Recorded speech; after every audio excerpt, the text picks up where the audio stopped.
Yes, people. What's everyone saying, man? Welcome to another stream. I've not listened. I did say I was going to be consistent, yeah, but can't lie. I kind of slacked off a little bit. I was, the weather's killing me these days, bro. It's too hot in Manchester, bro. It's so hot. But yeah, there's so much things to talk about. But before I say anything, big up Taz. How are you, man? How are you, first of all? I'm good, man. Enjoying some international football. That's not England for once. Seen some good games. Yesterday with Scotland and today with Italy and Croatia, man. So I'm living all right now. Pretty good. But tomorrow is going to be a long, long day for England. Who are we playing? Slovenia, isn't it? We're playing tomorrow. Yeah, playing the one that Sesko plays for. So. Oh yeah, Sesko, bro. That guy, I don't know, man. I'm not. I don't think I'm sold on that Sesko guy. I'm not. But I'm a see how he plays tomorrow. Yeah, I can't lie. If he bags against us, I would not be surprised. That would be hilarious. That would be so funny. Yeah, today there's actually so much to talk about. There's the United thing. With Ruud potentially coming back as one of the coaching staff with Ten Hag. I see bare people getting excited, and we'll talk about that. We've got Brandfoyt second bid potentially incoming. Zirkzee as well. I think the reason why we're not getting Zirkzee as of now is because I think 1st of July is when the transfer window proper opens and when we can start making moves. So we'll see what happens in the transfer window. July is going to be a busy month. I actually want Premier League to be back. As much as I don't like Ten Hag, and the Euros, I do like it, but it's starting to. I don't know. What are you saying about the Euros? Are you enjoying this Euros? Because for me, I'm like, yeah. Sorry, but now I'm enjoying the Euros. In fact, I mean, it's just chilled out watching teams that you'd have no stress about. So like, if any team loses, it doesn't really like ruin your day or weekend or whatever. So I've enjoyed that type of break from football. And the last minute goals and everything, own goals, Turkey. I don't know what the hell they were doing, but yeah, I'm enjoying it. But as much as I like to say it, I do miss the Premier League football, because it's like you have something to look forward to. Where it's like, when you win is sick, when you lose is bad, but at least it's something to look forward to towards a weekend or midday. Midweek. Yeah. So I missed that part. Now, 100%, I get you. Yeah, I get you. But you know what's crazy? Yeah, the Premier League. It's actually going to be interesting. I don't actually know how I'm going to react. When it comes to United, because you know how I'm so Ten Hag out, and obviously you're Ten Hag out as well. I don't know if I'm going to go into this like proper angry or just relaxed. But in the back of my mind, I know that he's not going to survive. But if we do, for example, lose games and we're getting battered here, then, bro, we've seen this coming. But yeah, I was just watching the Italy and Croatia game. I don't know if you watched that game. I was watching. Yeah. What are your thoughts like? I see Modric, he missed a penalty, and then 1 minute he scores later on, and then Italy with the dagger. I think Croatia are out. I'm actually gutted. I wanted Croatia to go through. I actually wanted them to go through. For me, I watched so I did two different. I basically thought the Spain-Albania game was going to be the good one, innit? Yeah. So I watched the first half of that, and I was like, all right, cool. I've got to see a Ferran Torres goal. All right, that's cool. And then I was like, okay, Italy, Croatia, I'm getting a penalty alert. So I'm like, okay, let's watch this then. Modric misses, and then he scores. I'm like, okay, this game's getting interesting. And Croatia looked defensively a bit all right. The guy subs off Kovacic, and I'm thinking, okay, you do you. And then I think the next minute, I just see that Calafiori guy. Like, I've never heard of this guy. He just spawned out of nowhere. Comes in, just does a nice assist for that. I don't even know half these Italian players. And then he's got some actual nice finish. And I'm like, fair play, man. That finish was sick. I can't see our players doing that. Maybe a Rashford, maybe. But that's like, 6 out of 10 chance he could probably do it, 5 out of 10. But yeah, I was impressed with Italy, the way they caught back. So that was fun. But overall, I think, Croatia have 2 points now, don't they? Or is it 1? They've got 2 points, minus 3 goal difference, and Italy have 4 and Spain have 9. Yeah, I don't think they're coming in. I don't think they're going through. But I'm not surprised. Big up Zane, by the way. He says Calafiori was better in the second half. I think Barella and Bastoni were better in the first half. Now, I heard that. Calafiori was really good in the second half. You know what it is with him? It was actually quite interesting, because you know how there was loads of hype. He's got the bandana, he's got the long hair. Yeah, so obviously, they're making like the Nesta and like the Maldini comparison. So I was like, okay, let's see what he's made of, innit? I can't lie, the way he was driving and he got the assist, and defensively, he looks like a proper old school centre back. With the way how he plays. there's no way he's going to stay at Bologna for the rest of his career. He's definitely moving to like a top Serie A team. Like, yeah, it depends because you got what Zirkzee, you've got that guy Adoy from Switzerland that plays there, I believe. Like you've got Bologna have some reason have some nice proper players. They've got some ballers, isn't it? Yeah, it's gonna get dismantled, but like I feel bad for them though. They made it to UCL. It's gonna be like, but this Calafiori guy, I'm gonna give him to a whole year because I don't trust international tournaments into judging players because I've gone through that path for it and it just doesn't end well. So literally. I'm about now. I can't lie on him. I feel he got a bit unfairly treated at United this season. So because when he came in defensively, he was all right, but this Calafiori guy, I want to see how he does when he goes through another year, so everyone can actually know what he plays like. Because I only watched him play for the first time against Spain or Albania, and I'm like, who is this guy? And then next minute, I think I'm surprised. I didn't even know he played for Bologna. I'm not even going to lie to you, like 2 weeks ago. So I didn't know who he was as well. He's like 22 years old, so he's proper young, man. Like centre backs, with centre backs, they all mature like quite late in it. Like obviously Van Dijk. I'm not saying he's going to be as good as Van Dijk, but every centre back matures at a different rate. But yeah, man, like Italy, they drew. But you know what? We'll move away from international. We'll speak about England towards the later on in the show. Yeah, but I actually want to talk about obviously the main topic, Ruud van Nistelrooy. Let me get it up real quick here. What are your initial thoughts about this? Because club legend, everyone's back. He's a striker as well, so you know how there's going to be people saying, "Oh my days, he's going to improve the attackers and we're going to start cooking and all them type of things." Yeah, but what are you saying? Do you think this is a good move from Man United? And are you happy with it as well? Like, what's your initial reactions to this news? But honestly, I'm surprised, like when I first saw it, I was like, what? I mean, the guy was a manager at PSV, like a year ago or two. And I'm like, why is he going to go as an assistant coach or whatever? And he's literally got Burnley like calling him up.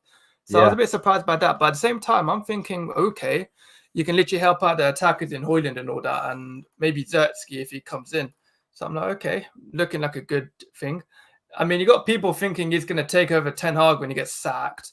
Like, it's like Zidane and Carlo Ancelotti type of thing going on. But if he does, I'll be hella surprised. But I'm actually happy. Like, a legend that knows how to shoot a ball can actually teach some of the attackers to play. If I do see a story on Marcus Rashford not agreeing with Ruud van Nistelrooy's tactics or aims, then I'm going to be like, right, there's something going on. But I want to see how he does. Like, I don't know yet. But it'll be interesting. Ineos are their first thing, so I want players more or less than managers and coaches right now, but we'll see. Now, because you know what it is with me, yeah. Like I think with, obviously with Ten Hag, how he wants to be in control when it comes to tactics. Sorry, like we see reports how, they're trying to get rid of, not trying to get rid of, but they don't want to give too much power when it comes to transfers as well. So they're trying to limit as much power he has when it comes to certain situations. I put a tweet out saying it'll be interesting to see if he accepts it, because I know they're trying to work out on a new contract here. But the Ruud thing, he did manage PSV. Pretty sure he won the league there. He had, funny enough, did he not win the league last season? I think he won a cup or something, or I think it might have won the league or something. But he had Jared Bamford, if that's what you're talking about. Exactly. So I don't know if we're trying to, get Ruud van Nistelrooy to get Brandthwaite, because I don't know. But yeah, like I don't know if he's going to be a replacement to Benny McCarthy, because Benny McCarthy is the one that was working with Rashford. So it'll be interesting to see if it's Van der Gaag or Benny McCarthy. It'll be either of those two guys. But I was also seeing reports how they're looking at a new coach to get rid of like Van der Gaag. I actually think Ineos want. I think they actually want a head coach who's in charge of tactics. I don't think they trust Ten Hag. Like, what do you think? Bro, I don't even trust Ten Hag. Neither do any of us, bro. But like Ineos, I think Ineos are doing it. They know they can't get rid of Ten Hag anyway because there's no other manager. Let's just face it in it at this point. So they're probably going for some next route where they're like, you know what? What's the next best thing to mitigate a stopgap for a manager we don't trust? Get hella coaches that can help him or make or just give tactics out to the players and stuff like that. But my only weird thing about it is that Ten Hag's reason for United, I swear he said this, correct me if I'm wrong, but he said it was about power and control, right? Yeah, he did say that. He wanted control. He wanted control I don't and power. Yeah. So I don't get how this is going to work out for him if he signs an extension, because he loses that control. Like, he loses the control. Ten Hag, and so I'm like, it's a bit surprising why he's happy with it, but his punditry work though, bloody hell, man, that was funny. I actually liked it, you know, that was hilarious in so many ways. It was like, I think he annoyed Ineos though. You know what? Yeah, Ineos and Ten Hag do not like each other, and it's quite obvious. Yeah, they do not like each other. Ineos don't trust Ten Hag. I saw Radcliffe talking about. He was asked, "Why did you give?" I don't know what the question was, but it's something along the lines about Ten Hag. How come you persisted with him? And he was like, "Wait, what, Eric? Because he's a good coach." And I'm thinking to myself, everyone's getting excited about, Radcliffe believes in Ten Hag, but the guy's not going to come out publicly and say he's not good enough. Do you get what I'm saying? He's not going to say that. So, you know, Radcliffe, he's a bit of a politician, I can't lie. He's going to say the right things, you know, to appease the fans. He's trying to appease the Ten Hag inners by saying he's a good coach, but we all know that in reality, that this guy is an absolute scrub when it comes to coaching. Because if he's such a good manager and you believe in him so much, because let's be honest, Ten Hag inners, they are brainwashed. You wouldn't look at other managers. This guy has literally been interviewing so many different gaffers, it's actually a joke. It's crazy to me. And you know what's mad to me is that Ten Hag thinks, if they don't want me, I'll win trophies elsewhere. But why are you so persistent in staying at United then? Because if he accepts this new deal, he literally came here for power, like you said. Transfers. Why do you think we're always linked with Dutch players, Ajax players, all these type of, even Højbjerg we were interested in because he managed them at Bayern Munich. We're always interested in ex-players. So, Ten Hag, bro, he's actually the most irritating manager I've ever seen post-Ferguson. No, generally, Taz, I don't like him. Like Van Gaal, Van Gaal was calm. You can say his football was boring, but he was charismatic. He was funny. I've seen his football. I saw like a vision with him. Mourinho, you know what you're going to get with Mourinho. Like he's got a CV in it. Ralph Rangnick came. No, sorry. Ollie actually, no. Ollie did piss me off. I can't lie. But at least with him, players liked him. They liked him, and he's a likable guy. Ralph Rangnick spoke the truth. Big up to Ralph. Ten Hag is. He's boring. He's not charismatic. He's got no personality. His football's rubbish. His interviews are rubbish. His transfers are rubbish. Everything about him is just dull. So I don't see.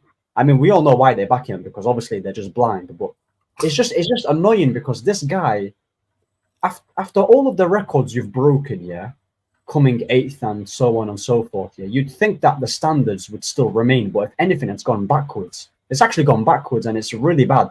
It's really, really bad. Big up Prince Prodigy for saying cash-strapped causes, so we are forcing the bold one out of here. Bro, I hope so, innit? I hope we force this guy out. No way Ineos and Ten Hag like each other. Bro, they do not like each other. Look at the way, Taz, you made a good point. You know how the way he was condescending towards Ineos, or they're new to football. Like, that's a dig, you know? That's a dig to them. Yeah, no, do you know what? I swear Ten Hag got rejected at Tottenham, you know? I think he was a candidate for the Tottenham job. I think he might have got rejected for, I think it was due to what the hell do you call it? Charismatic, whatever you want to call it. But at the same time, with Ten Hag, right? I actually know why United fans actually do like Ten Hag. It's like, the problem is, me and you, I think, I'm like 23 now. You're 24, 25, mid-20s, right? Mid-20s, so I think me and you have probably watched United during their good days, like Prem titles, Champions League, Carabaos, FA Cups, whatever you want to call it, even Carling Cups, cool. So we basically watched United when we were younger, saying like whenever we got second place, we were never happy, were we? If we got second place, third place. But these ones that support Ten Hag, think about it. The last time they watched their league title, they were like what, 6, 5. Yep. So they haven't really been.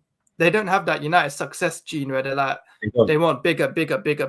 All they see is Sir Alex Ferguson did it. So, and if we stay longer, this manager will do it as well. It's like, I mean, the standards are just. It's just the standards, isn't it? I think these lot are so used to they're deprived of winning major honors. So when one manager wins a trophy, it's like they should stay forever, or they're gonna win the league or something. It's like FIFA, isn't it? Like they think it's just gonna come through after like 2 years. But that's the difference. I think like I can't explain. That's how I can understand why some people are Ten Hag in, but I just don't get. I don't get it. I generally don't get it. But big up Mo. Look what he said, bro. Nistelsrooy is better than that scrub. Oh my god! Is he lying though? He's not lying, but Højlund, I just think he's been given an unfair stick, bro. The guy's not a starter. Like we screwed him over with the price tag. We screwed him over with the price tag. We then screwed him over by starting him every week in and week out. Like I don't blame him. I think he's a good player. I just think he's a bench player at best right now. That's why if we get rejected by Zirkzee, I am not going to be annoyed because I want Tony anyway. I want an experienced striker. I don't think Zirkzee is going to be all that anyway. But if we do get him for 35 million, I'm not going to complain. But if we get Tony for a reduced price, I'll be more happy though. It's an experienced striker that we all know is going to score goals. Like, and he's got that charisma about him as well. So I'll be happy if we get Tony if you don't get Zirkzee. Aaron Tony is a solid player, bro. He's a solid player. When it comes to, excuse me, not Ruud. Bloody hell, I'm thinking about strikers now. When it comes to Tony or Zirkzee, with Tony, there's more guarantee, and he you can get goals out of him. He's experienced, like you said. With Zirkzee, he's a lot younger. You can say cheaper as well, so there's more longevity, and he's a different profile. Like Zirkzee is better on the ball, whereas Tony is a better goal scorer because Zirkzee's got 11 goals. He's more of a centre forward, whereas with Tony, he's more of an out and out striker. He can also do the drop in deep thing. So you've got more. Tony's the safer option, but I wouldn't be too mad about us getting Zirkzee because he is cheap. Do you get what I'm saying? Big up Mo. He's saying, yeah, I think United will go for Tony. He's English, bro. Yeah, I would take him, bro. I think that's a good sign, isn't it? But Brentford will probably ask about 60 mil. Just splash the cash, man, because striker market right now is absolutely in the mud. It's actually in the mud. We spent too much money on Højlund. 72 mil is a lot. He should have been because he's never been a starter at Atalanta. He's never been a starter like that. He's always been off the bench on that. Big up Born Vex, he says, big up. Now, big up to you as well. Prince Prodigy says, Højlund should be off the bench player that comes on every now and then. Yeah, I agree with you there. Brentford brief and quoting 40. Bro, if Tony is around that region, yeah, that's a bargain. That's a bargain. Oh, definitely. Yeah. Tony worth 40 to 50. I don't know. I would say he's worth that, but I think Brentford are trying to ask more. But if Tony pushes go on. Sorry, go on. Depends on United tax as well. There's always an increase in United tax. So it's like, I mean, for the first time this summer, I think we're going to see United walk away from a lot of deals now, which I'm actually happy about. I'm excited to see what this window does, but mate, I don't know. This striker situation is like what? When you look at strikers available, you got Morata maybe. Like no one wants that guy. Besides, so it's like 50-50. Zirkzee might be the guy, but I can't lie. I've not watched a 90-minute game of Zirkzee to even give my opinion on him. All I know is that he's a youngster, got some talent on him, and cheap. That's it. No, I heard that. Ten Hag's personality is like a dead zombie, bro. That's a disrespect to the zombie. At least zombies, mate. At least you know what you're getting with a zombie, bro. Like with Ten Hag, like just boring as hell. But yeah, my initial thoughts on this Ruud thing is that on paper it sounds nice. I'm a bit surprised. I do agree with you, Taz. When it comes to, I am a bit surprised he's taken. I mean, to be honest, actually no, it's not really surprising because United, he's played for them. There's a Dutch link. There's a Dutch connection, and like, I don't know if he's ready to be, because you know how there's like an opinion on Twitter, people are saying that, he's going to be the interim. I don't want us to go down this route of Oli 2.0 again. I don't, obviously Ruud van Nistelrooy, he's a lot more credible than Oli because Oli's been managing for Mulder and he's a lot more credible, but I don't want us to get too excited and then later down the line, as soon as we give him the contract, things start to go downhill again. Do you get what I'm saying?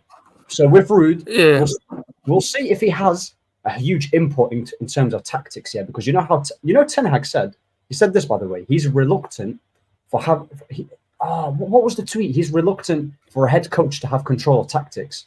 So there's going to be some clashes, with Ten Hag. There's actually going to be clashes because if he's reluctant about not having power in transfers, and also the tactical side, then bro, mate, he's either going to accept it or later down the line he's going to walk away. So, and Ten Hag is in a bit of a sticky situation because he wants the power, but at the same time, because Ineos don't rate him and he's not their first choice, they're going to make things as uncomfortable and as uneasy as possible, for Ten Hag.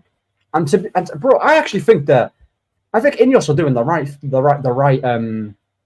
right move because they're like, okay, you know what, you're staying, but cool, we're still in charge. We still can dictate who we buy and stuff like that. So, but yeah, I don't mind if Ruud van Nistelrooy coming like that. It'll be interesting to see what he does.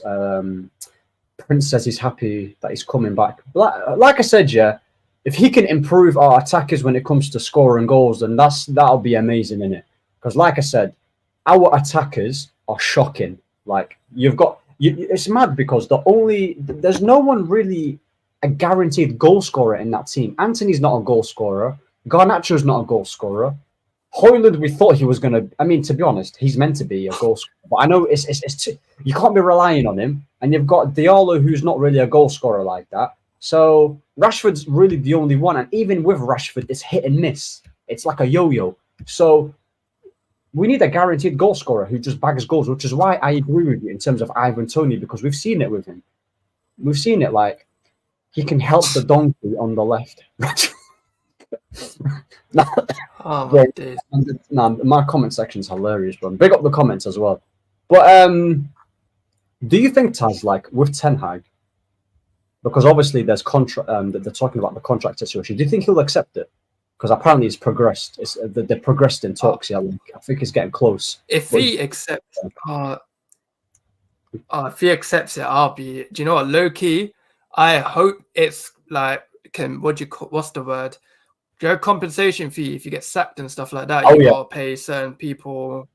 I hope that is reduced to a minimum at least. Facts. So if anything happens and if he trolls or becomes crap this next season, then we don't have to spend that much. Fair enough.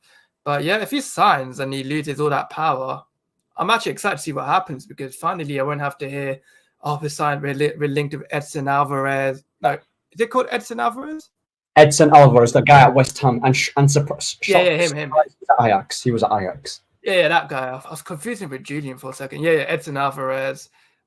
The other one player I would have actually taken that was linked for Ten Hag, Kudus. I would have actually taken Kudus if we took Anthony. Kudus is a baller.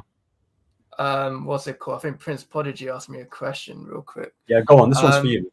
What is your honest expectation next season with this shit manager? Mate, he's gonna win us the league. No, I'm joking. Imagine if you bro. Imagine if he wins us the league, I don't care. I'll be gassed. I couldn't care less, mate. I care about the club and that only. But if we, my expectation is top four, a Europa League, and what you could say a trophy, but then that counts with a Europa. If you don't get a Europa, I'd at least expect a Carabao and a Carabao at least or challenge. 100%. So top four, challenge for Europa at a minimum, but ideally I want to win and at least get like a Carabao. If not, if you don't get top four, but you get Europa, I'll be okay with it. If you get neither, I want you gone. Like I've given you. That's me being nice as well. That is me being genuinely nice because I could have said I want you to challenge for a title because it's your third year.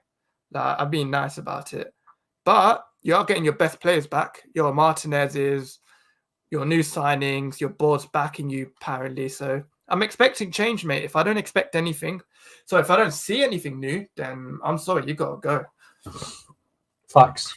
Ruud van Nistelrooy is a potential replacement for Ten Hag's assistant Mitchell van der Gaag or forward coach Benny McCarthy, whose contract run out.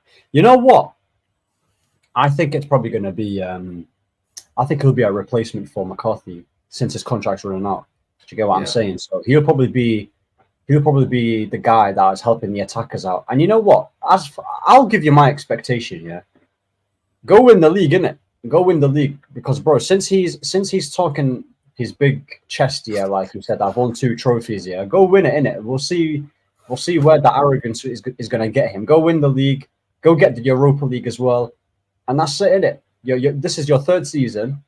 It's your third season now. You've spent about almost 500 million pounds. Imagine that.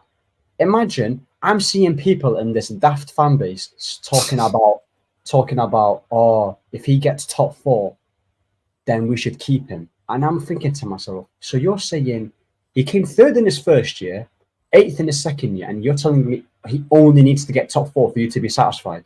That is delusional. That's delusional, because with Arteta, yeah, like, he came in halfway in it. Half a season doesn't really count. So his first season, he came 8th. Second season, he came 5th. Third season, he went and challenged and came 2nd. And season after that, he went and challenged. And he never got...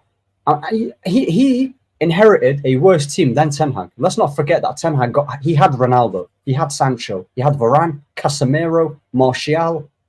Look at the players I'm naming you. People are acting like this guy doesn't have good players. Are you crazy in the head?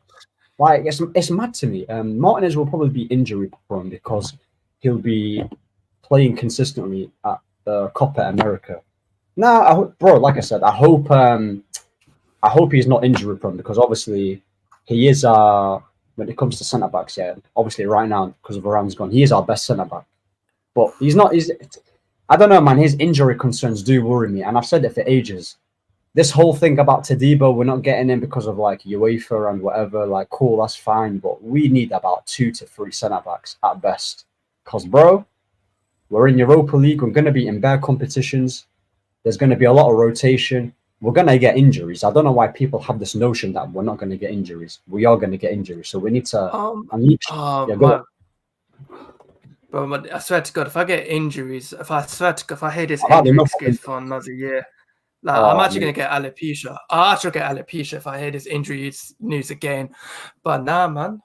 Bro, is M as in Mo's live, or is he talking about some other guy named M? The shit I was hearing in Who's M's live yesterday had me embarrassed as a United fan. Basically we went live on TikTok, innit? And there was like a couple of Ten Hag inners, and they were saying, give him time. You know. Wait, when was this? This was like around 12ish yesterday, like around.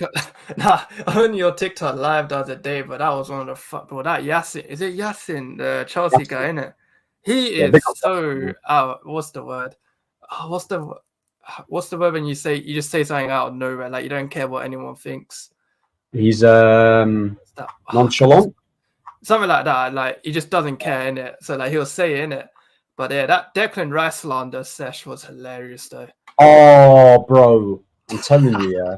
I went on Mo's live, yeah, and I said, bro, Declan Rice is overrated. The way how these guys got triggered over that is crazy to me. Like, it's mad. It's actually mad. Yeah. Big up Prince Prodigy as well. Big up to you, man, because that guy is always here, isn't it? But yeah, look at this. Man United are expected to trigger the 33.8 mil release clause and have already. Wow. So, bro, I think we'll probably try and get him around July-ish. That's probably when we'll activate it, because it says they're expected. So it'll probably be around July. We'll try and get him. And then with Brandthwaite, 43 million bid that they rejected. I reckon, yeah, the second one's going to be the last one. The second one's the last one. But have you seen how much they're asking, though?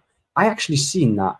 I think they're asking about 55 million up front. I don't know if this source is reliable, but let me show you anyway. Let me show you this one. This is how much they're asking. Would you walk away, Taz, with this? Be honest. So if this was right towards me, it'd be done 55 million plus 10. It's 10 millions of add-ons, or the actual like upfront 10 mil? Or 10 million add-ons. Okay. Would you accept this deal? Would you be happy with this?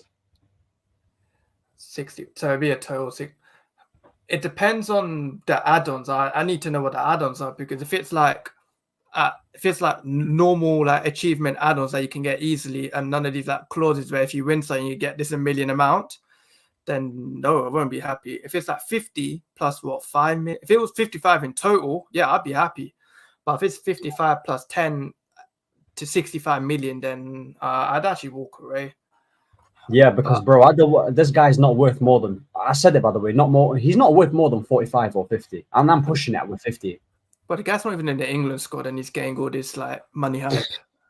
Like, don't care. Bro, especially still, I'm telling you that our expectation was unrealistic. This is what I'm saying. the longer Ten Hag stays, the more they expect, the more the standards drop, and it's already dropped, to be honest. And Brentford is coming, bro. I can feel it. You know what? I do think we'll get him though. I actually do think. I'm not annoyed about him. Sorry, yeah. I'm not annoyed about him coming in. I'm just wary about how much you're going to pay for him. That's it. Yeah, because bro, like I said it for ages, innit? The De Ligt links, he was always going to be like the alternative in it for 43 mil. And I'll be honest, if you're telling me De Ligt or Brentford, yeah, I would rather just risk it with Brentford, honestly, because the De Ligt, like I know people say he's 24, but I just don't think he's good anymore. I don't think he's good. He's not like, bro, like the De Ligt hype at Ajax died, man. Like I've seen him play at Bayern Munich and Juve. I don't watch them all the time, but I've seen enough to be like, you know what? I don't rate this guy anymore. I generally don't. But yeah. I look at it this way, innit? Like you were at Juve for, so you were 18 at Ajax. Cool, you were good. Moved to Juve at 19 or whatever. I'd get concerned is when you move from Juve to Bayern at a young age, so Juve don't really care. And then you got Bayern where you get benched for Eric Dyer and you're on the transfer list. That's when I'm like, okay, there has to be something wrong with you because you don't just get benched by Eric Dyer out of nowhere, do you? There has to be a reason for it. So big up Conrad saying I don't want De Ligt. Nah, I don't want De Ligt either, man. Me and you both. And Taz doesn't want De Ligt as well. I swear to God, I've had enough of Dutch players, bro, at this rate. I swear. It's not even Dutch players. Because you know what? Zirkzee's Dutch as well. And I'll allow it with him, yeah. But I've just had enough of these Ajax links. And it's annoying because whenever it's the good ones, yeah, we miss out on. Why didn't we get Kudus instead? Like, it's a piss take, isn't it? Like, it's a joke. And this guy's managed Kudus, and we should get Bremer or Inacio and walk away from Brentford. Everton clearly budge on the price. Oi, Conrad. For 55 mil, yeah. For 55 mil, would you accept the Brentford or would you want the club to walk away? Because you know what, yeah, I would say that most people will say just pay it anyway because we need a centre back and they don't want to waste more time with other targets yet because we do move a bit slow in the transfer window. It's just for me, 55 mil. If we get it, we get it. And I'm not going to start complaining because, bro, I have been asking for centre backs and just because it's not my cup of tea, yeah, I'm not going to start moaning. That's not going to do anything. We'll see what he does. 21 years of age, tall, decent recovery pace. He's got Prem experience. I know it's only for one season. Played under Ruud van Nistelsrooy as well. So if we do get Ruud, that's a positive. Yeah, so he knows how to get the best out of him. I'm pretty sure he played in a higher line at PSV, so we don't need to worry. I feel like people saying it's Maguire 2.0. Like, I understand where they're coming from, but they're two different centre-backs. Maguire is literally... You know, Brentford's taller than Maguire, and he's faster and he's more mobile. Maguire is stiff. He's very stiff. I think people are just saying Maguire part 2 because he's English, centre-back, potentially expensive. That's the only reason. It's not due to play style or nothing like that. Yeah. 100%. When we get Brentford, who should be our second centre-back signing in the summer? I don't want De Ligt anywhere near this club. No, I don't want him. I think for me, I would be happy with Brentford. I mean, since we're not going to get to Debo, yeah, that might be next season. But right now, I don't know when it comes to centre-back spot. Like, I'll say Brentford and maybe the Inacio guy. I don't know. I don't actually know the centre-back market like that. I know there's that Euro. What's that? Yeah, we're not going to get that. That's probably Madrid band. Yeah. That's probably Madrid band. Conrad says, I am in two minds. I like him, but I do feel it's a bit too much. Like you said, I just want a centre-back at this point. Yeah, bro, we can't be like... I understand the price tag at people's worries, but, bro, like pre-season's about to start soon. We need to get these guys in, yeah, straight away. Get Zirkzee for 33.8 mil. That's a steal, innit? 33.8 mil. Get a Brentford for 55. And let's move to other targets here because, bro, we can't be dilly-dallying too much here. We're going into a weaker squad for next season and we need to get recruitment. We need to get players in ASAP. Just pay it. I can't lie. It's 55 mil. Even Everton want more. They can piss off not trying to have another Maguire problem. And plus, you got to understand, this is what I was about to say. We need a left-back as well. You know the left-back, Luke Shaw, we need to sell this guy ASAP. I've had enough of it. I've had enough of Luke Shaw, that fatty, bro. I've had enough of Luke Shaw. Now, I've had enough of that guy. He annoys me. just seeing him, yeah, it just triggers me, innit? Like, just get money out of him. He's never reliable. And surprise, surprise, I see him fit for England. That's not a surprise, you know. It's not a surprise. Maybe they rushed him back here, but bro, he's been here for 20 years. He's been here for 20 years. He's registered about, like, I don't know, he's barely got that many assists. He had a purple patch under Ollie, and now we're calling him Showboto Carlos. Like, come on now, what is going on? There's bare left backs that are better than him. So many. Go get that Theo Hernandez guy. Go get I don't know, mate. Just go get any left back. There's any competent left back. The Nuri guy at Wolves. Anyone. So yeah, man, like, listen, I'm not a scout, innit? That's not my job. My job here is just to give my opinion. So when people say, oh, who do you want? Who do you want? Bro, there's options out there, yeah. Go search them for yourself. Don't ask me. Yeah.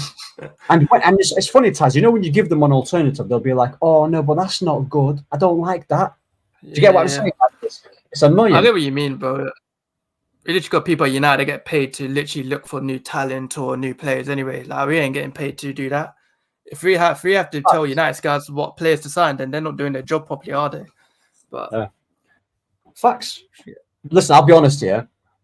I would love to get this guy, but bro, this guy's got Juve or Milan written all over him. He's never gonna, bro. You think, yeah, a guy who's a young prospect centre back, he's gonna come to United with the mess that we're in? Nah. We're not gonna get Calafiori. Yeah. But I understand the vision, but we're not at that stage yet to be getting players like that. I'm telling you, you got to get. So it's unfortunate. That name screams AC Milan. That name AC Milan, isn't it? AC Milan. AC Milan, Parma or something, bro. This is like a GG Buffon situation. Oh yeah, 100%. We have to do a lot this window and get a move on. 100%. We actually do. The thing is, the left back market is actually stacked. Oh, who's that German left back? What's his name? Not German left back. I mean, bro, there's bare left backs you can get in it. Like, there's bare left backs you can get. It's not difficult. There's bare left backs. Thank you. Someone said, let's get rid of Varane because he's injury prone. But when it's Shaw, hardly anyone says the hypocrisy, yes. I've talked about this. Before. Martial, Varane, all of them wanted them gone because they were injury prone. But my guy, Roberto Carlos, he puts up, I said this, good player, but I don't want to wait 10 games a year to watch this guy. Like, the guy is so unreliable. The question is, though, we say sell, quick sell, whatever, yeah? Who's going to buy this guy? That's the question. That's where someone told me, it's like, who would actually buy Luke Shaw? And I'm like, you know what? Who actually would? Like, KFC. Who actually would? Who? KFC. Oh, yeah, he would be a brilliant brand. Now, Burger King would be a brilliant brand ambassador. I'm telling you, man, like, this guy, yeah. You know what? I don't know. I don't know what his weekly wage is yet. I think he's around 190. That's just a guess, isn't it? Roughly around that, yeah. I don't know who we're gonna. I don't know if we can sell him yet, but he should be on the list with him, McTominay, Maguire, Wan-Bissaka. All of these guys should be getting shipped. And I don't buy this thing about, oh, it's hard to sell. I'm seeing Chelsea sell. Chelsea are selling. Chelsea, yeah. They're actually ridiculous when it comes to selling players. They sold Mount. Oh, definitely, yeah. They sold us Mason Mount. Them little idiots, bro. Oh, that signing still triggers me as well. I actually hate Chelsea because of that signing, man. These guys actually committed a criminal offense to us, man. Like, you've seen those Barkley adverts about fraud and all that. That's what Chelsea did to us with Mason Mount. But like, Mason Mount does not get enough energy, you know. Like, no one, everyone forgets the guy still plays for us. It's crazy. Yeah. But Chelsea, though, but I think I get why we can't sell some of our bums, because these wages, are so paid. It's the wages, man. There's no team that has a normal that has brain cells and says, you know what, I will spend 200k a week on Luke Shaw. Like, maybe Nottingham Forest. Low key, I would sell. Imagine Chelsea coming for a new left back. You can take Luke Shaw. I don't care. Oh, take him. I will, bro. I live in Manchester, by the way. I'll drive to Manchester. Yeah, I'll give them Luke Shaw. 100%. We'll give them Luke Shaw. Bro, I hope Chelsea, but the thing is, I hope Chelsea try to get experienced left backs and try and get Luke Shaw because he loves London. He supported Chelsea. Let's do a reverse Mason Mount. We'll pay you back in it. That's a good one. Yeah. Now, facts, bro. I would 100%. And look at this. Look at the options here. I've not watched any of them yet, but bring them in it. Theo Hernandez. Now, I've watched Theo Hernandez and Nuri. I have watched. I've not watched Grimaldo like that. Isn't Grimaldo like a ring back though? So like, I don't know. It's like a Telles type of player now. Oh, Good with free kick. No. He's like good with free kicks and stuff like that, isn't it? So I forgot about that guy. Yeah, that guy had one ball a game against PSG, and then Luke Shaw turned Oh, into Roberto Carlos, and then my guy disappeared for like a whole year. I'm telling you, yeah, that's actually crazy. But yeah, Prince Prodigy, yeah, them options are solid. How is that bum McTominay still on the team? It's actually disgusting how he's still at this club. Yeah, you know he's pushing 29 as well. I think he's pushing 29. Oh, he's Scotland's top goal scorer, man. Allow the disrespect, man. Scotland's Nah. top goal scorer, you know. This guy, honestly, I don't know how he's done it. You know, the more I think about it, the more I just want to dash something. I'm telling you. I aspire to get his luck, you know. I actually aspire to get this man's luck. Oh, bro. You know, we've given this guy a career. We should have sold him. I don't know. Like the players that we've kept for so long: Phil Jones, Andres Pereira, Luke Shaw. Do you know what? There should literally be a list, right, of all the players McTominay. If you look at all the players Scott McTominay has survived, yeah. Oh my god, it would be crazy. I'm so sorry. Listen, yeah. Okay, so basically, I thought the live started at 12:30 instead of 11:30. Man, I'm so sorry. It's gone. Right, as soon as you said McTominay, my guy joined along. Oh, Alex is on the McTominay PR, bro. I'm telling you. Nah, but yeah, I'm big up to you for joining, man. You came out of nowhere like Randy Orton, man. I'm telling you. Even Cucurella is better than Shaw, 100%. Nah, facts. I heard rumors that Rangnick wants. Oh, speaking of Rangnick, did you hear what Rangnick said in 2020 about Luke Shaw? Where he was at sea. Oh yeah, he cussed him out, bro. He cussed him out, and guess who he praised? Sancho. That's my guy, you know. He praised Sancho, and he was cooking Luke Shaw. You know what's mad? You know, if it wasn't for Ten Hag, Ralph would still be at this club. You know why? Because he agreed to have a consultancy role for 2 years, right? Yeah. And the club agreed that, and he was happy. He came out in an interview and said, press conference, sorry. And he was like, yeah, we're working 2 years. Amazing talent ID he's got is crazy. He wanted Julian Alvarez, he wanted Luis Diaz, Caicedo, Enzo Fernandez, Vlahovic. Bro, look at them players that we just named here. This guy, imagine if we had him in like I said, as a consultant.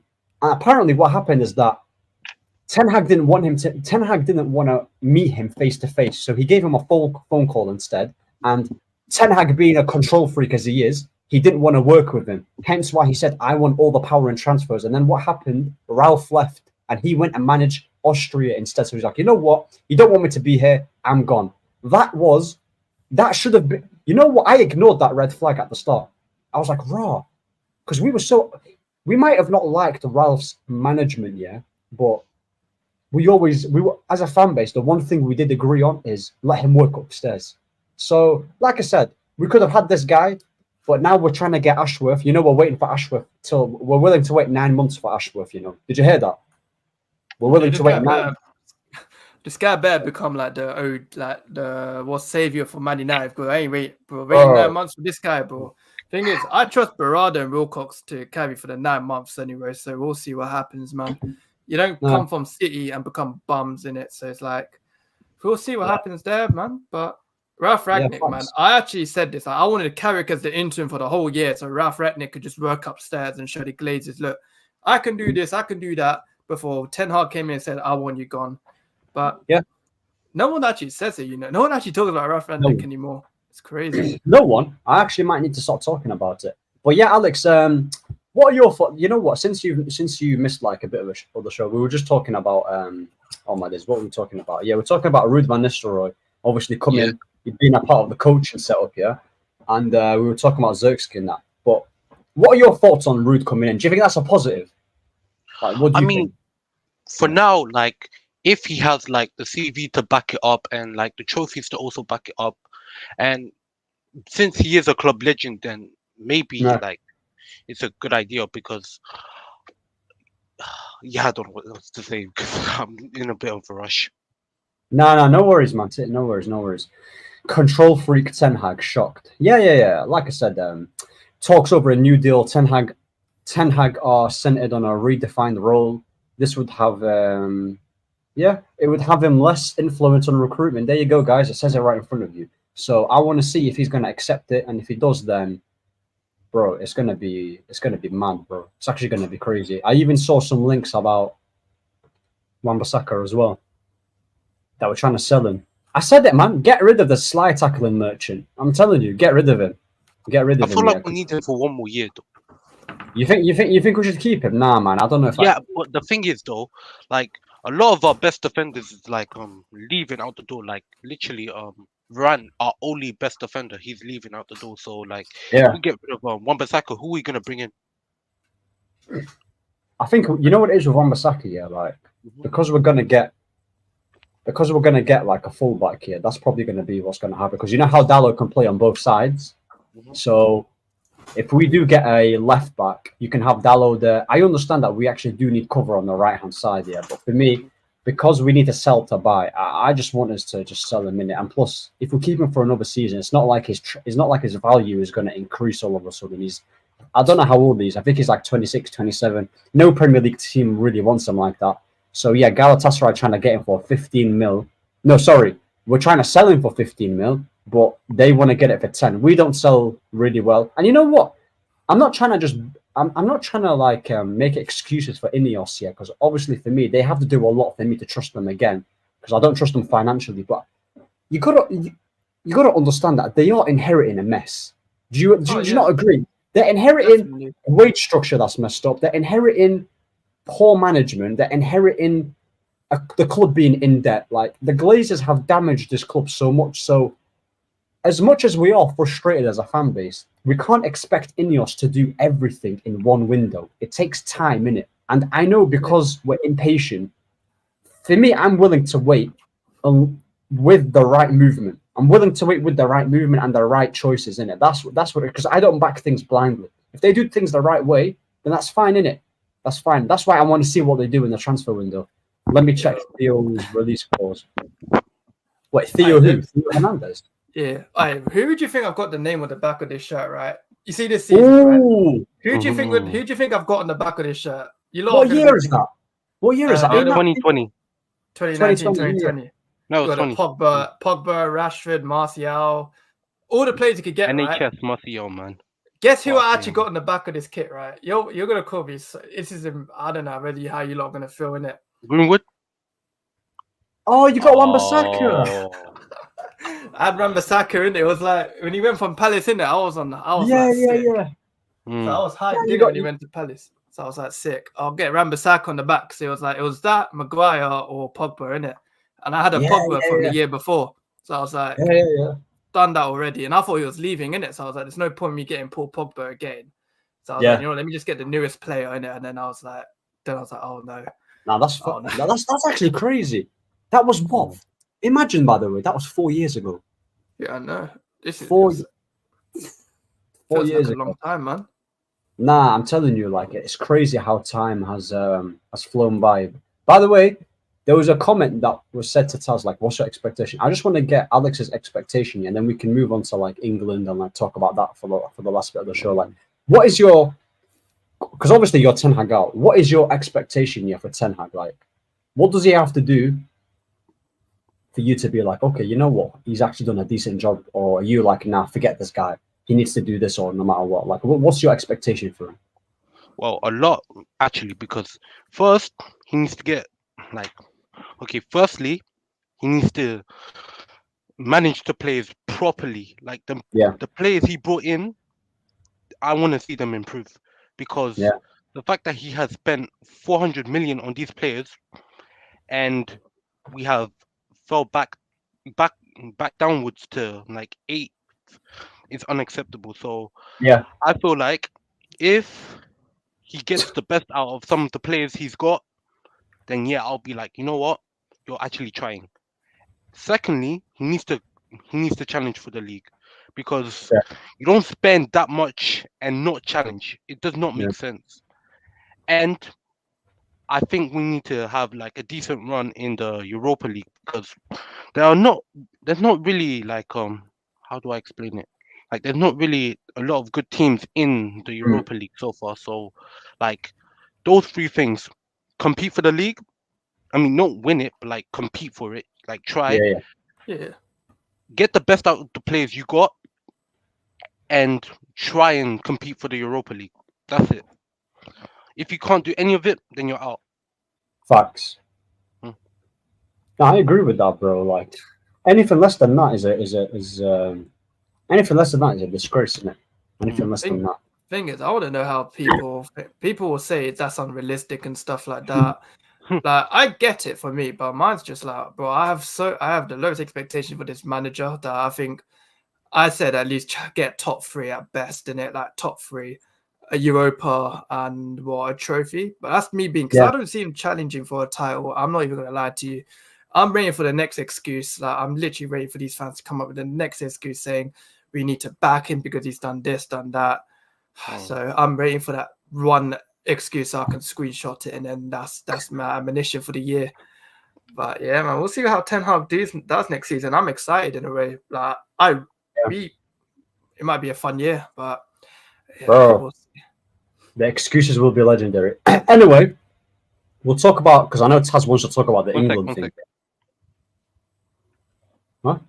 Oh, no, that's fine. Yeah. I know you want to talk about the England, yeah, but go for it. By the way, go for it. Let me just get this up right here, because let me get this up right here. Go on, England. Do your thing, bro. No. It's not even that. It's just the England players in general, bro. I can't like this country. I'm talking about footballing, right? So like, no one get my words twisted, but these lot are losers, bro. I can't lie.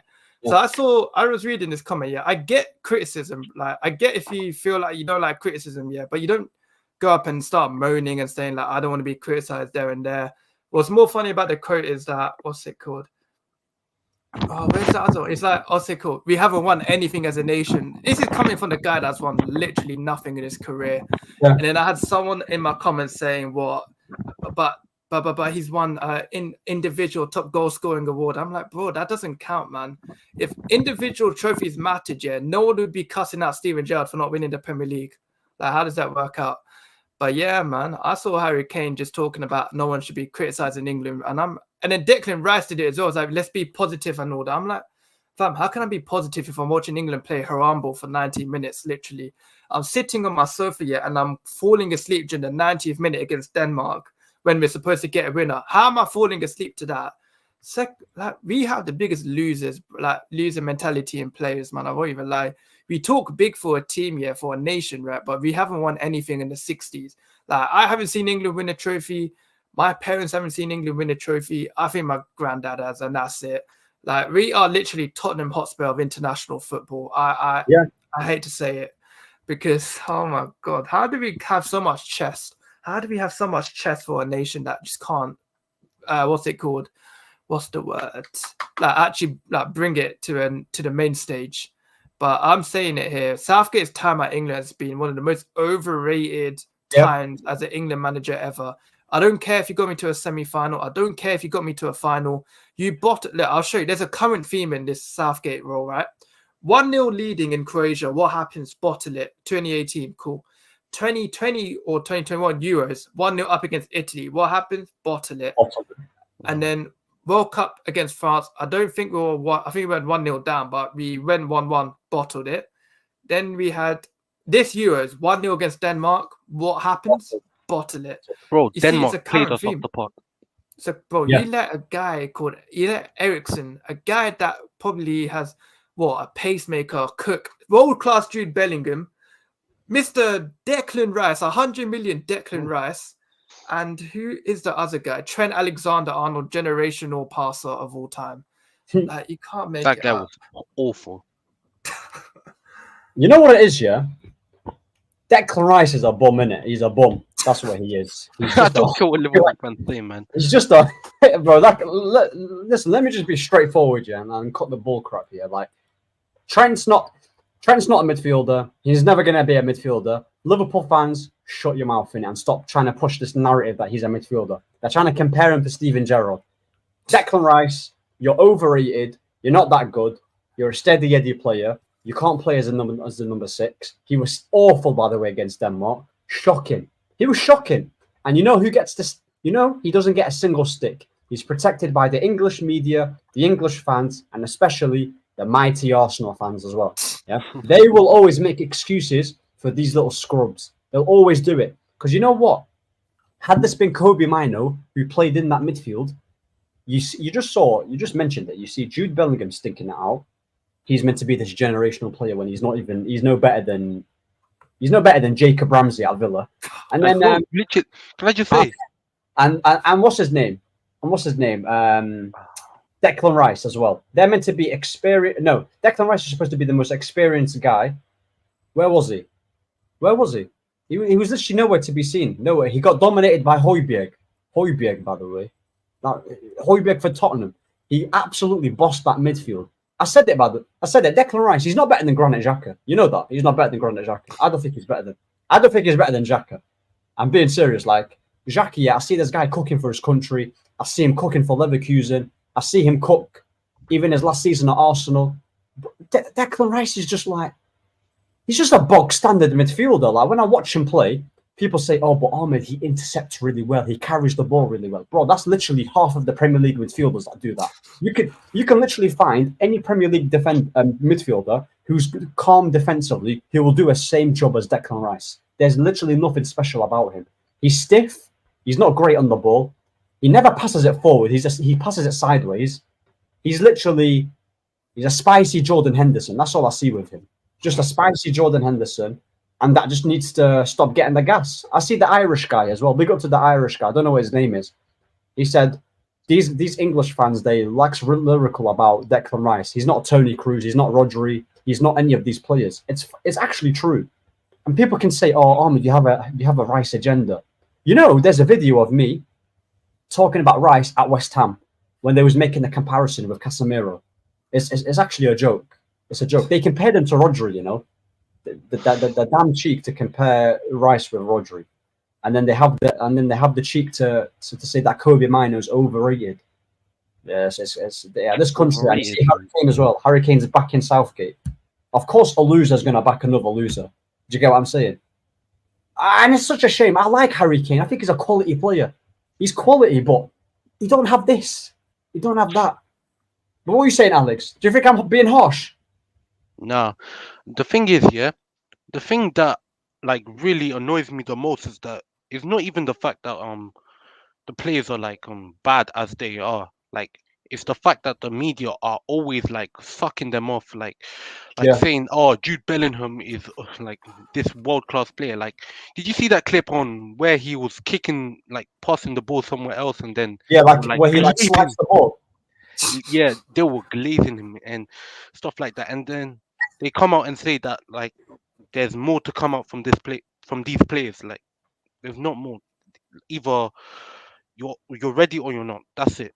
And the fact, and what even annoys me the most is that they said that we should take off Harry Kane by half time. Like, how does that make sense? Because he's the guy that literally scored the goal. Yeah, he did score. Yeah, that's all I have to say. That's true. That's actually true. You know, like you've got Declan. Oh, you know, I can't lie. Declan Rice actually rattles me. You know, like this guy, he just talks nonsense. He talks nonsense. Declan Rice has defended Trent after his recent midfield performance. He says half of the country. Let me see what this absolute overrated clown is saying. He's saying half of the country are calling for Trent to play in the midfield. I'd like to say that I did not say that, and Taz didn't say it, and Alex didn't say it. We did not do this thing about Trent playing him in midfield. That's a lie. And you want him to bring him down. No one's bringing him down. He's played rubbish. I don't get it. I don't get it at all. Trent is one of the best players I have ever seen. Well, that's a worry. I'll tell you now. I'm playing the midfield. One of the best players he's ever seen. How old is Declan Rice again? Like, it's not 26. 13 or 15. So this guy grew up watching Xavi, Iniesta, Messi, Ronaldo. Yeah. But like, he's F our those age. players. F those Not players. my My goat is Trent Alexander-Arnold. Oh my god, bro. Of course he's gonna back his boy, you know, but it's big up players edge for tweeting, for commenting, sorry. It doesn't matter if he scored. Kane was so ineffective, but you do realise, that so was the whole England team. Do you know? Barring maybe Foden. Last game, yeah, Foden was the only player who was doing something. He got past a few Denmark players. He hit the post. He was the only one that was, dropping the shoulder, getting a shot. He was the only England player, and Saka played it. Saka was all right as well, nothing special. But Foden was the best player in that game, and Kane bagged. You can say Harry Kane is ineffective, but I'll tell you what, mate. What the flip is Watkins going to do? Just because he runs faster, it doesn't mean we're going to play better. I don't think anyone realizes Kane was the reason we conceded in the first place, by the way. The guy's pass back after that throw-in was the reason Denmark got that interception. I don't think anyone's given any energy towards that. But you got Tony on the bench, so like forget Watkins, innit? But my guy said he would give Bellingham a pass since he was the best player against Serbia. My problem with Bellingham is that I think he's a good player. He's not world class, bro. I don't get this narrative. And what annoys me, there's a picture, right? Let me see if I can find it. He's not. Let me clarify. He's not awful.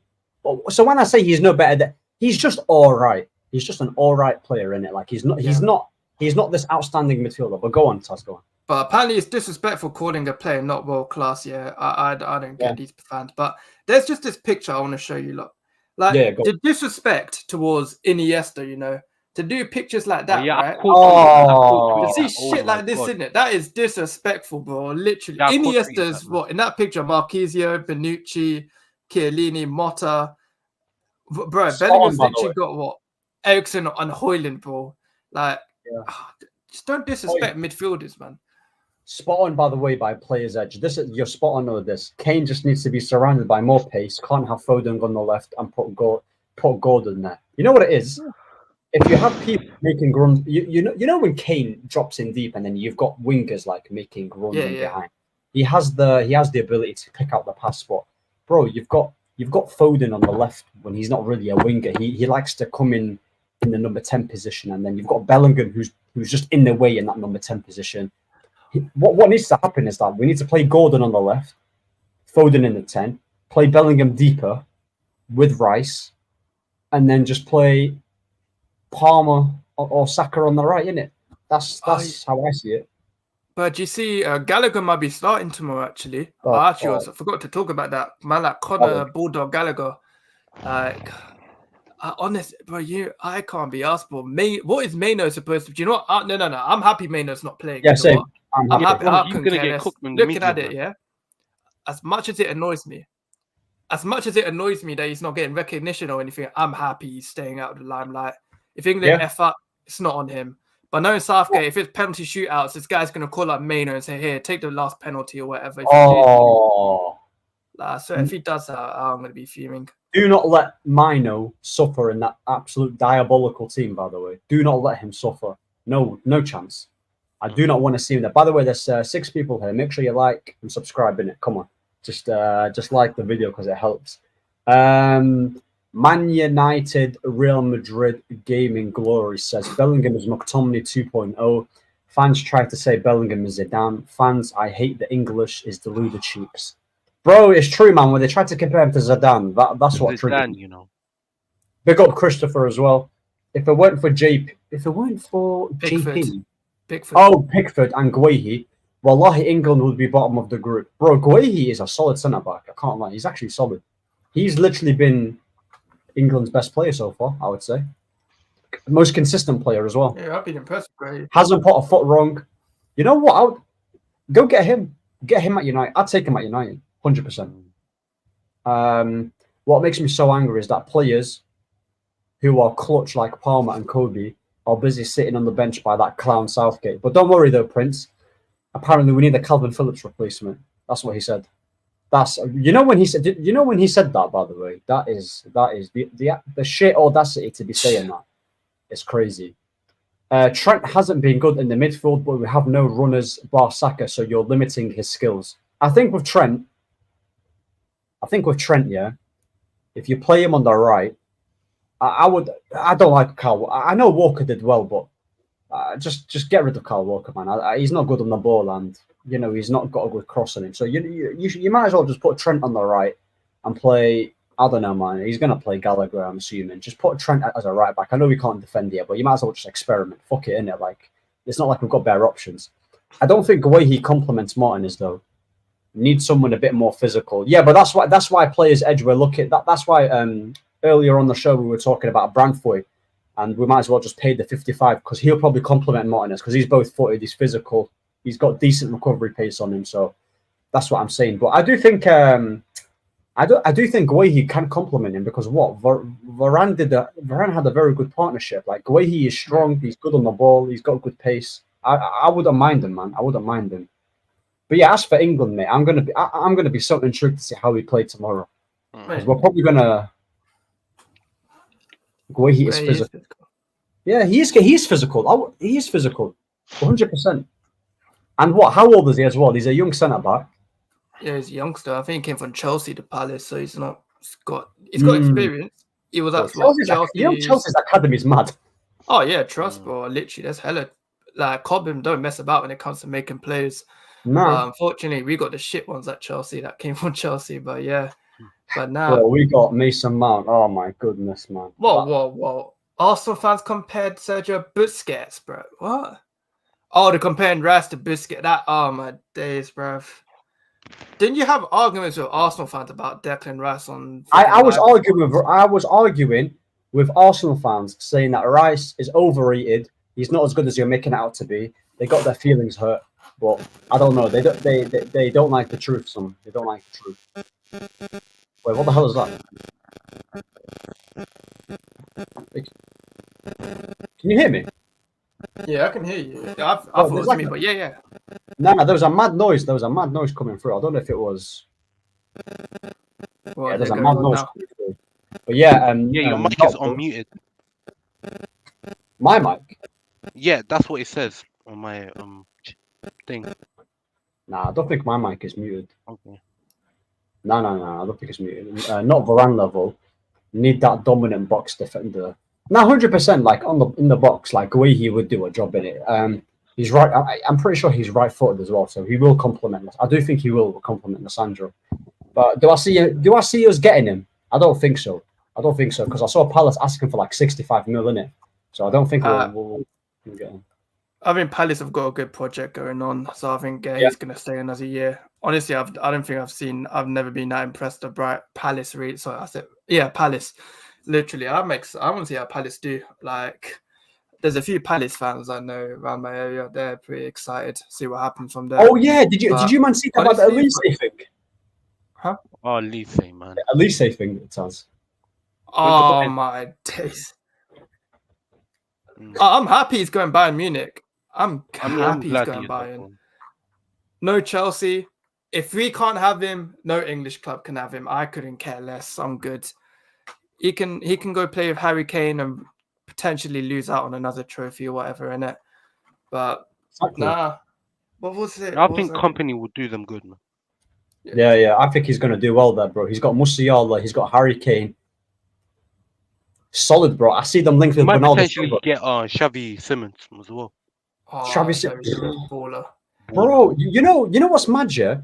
When I looked at the company announcement, I was like, how's he got the Bayern job? He just got Burnley relegated. But you know what?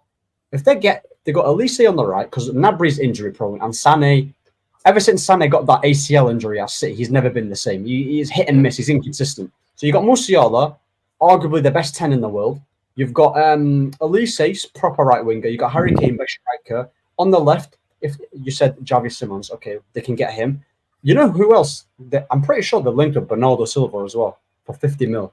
So, bro, I'm telling you, yeah, the rebuild that they're doing at Bayern Munich, they're going for that league title.